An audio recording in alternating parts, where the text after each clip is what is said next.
also think you're trying to talk to people who are passionate and concerned. I mean, think of the last few years of what parents have been asked to sit back and relax about, right? $1 billion in sports were on the chopping block. Then we went through COVID and remote learning and masks and no masks, and then it was curriculum, and then it's losing teachers when we're finally making progress. It's year after year, there's substantial change and there's substantial pressure put on parents to learn, to understand, to hold it all together, to put a smile on their face and like, yeah, it's gonna be great.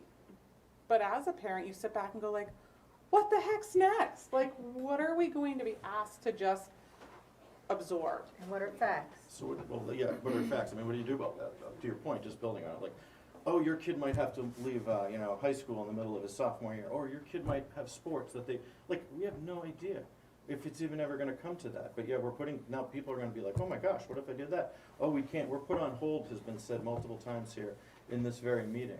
We're not on hold, we're meeting every 2 weeks to move forward under different scenarios.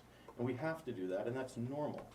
In the meantime, we should all be working on understanding us and trying to work in parallel on things. But I just think we should just be careful about, in general, just about what happens when we use certain, it's almost like scare tactics, or like one side versus the other, pitting one side versus the other. I mean, some of this stuff is so obvious. We need to know the answer, but there's a process where it's gonna get voted on, correct? I mean, we can't move that.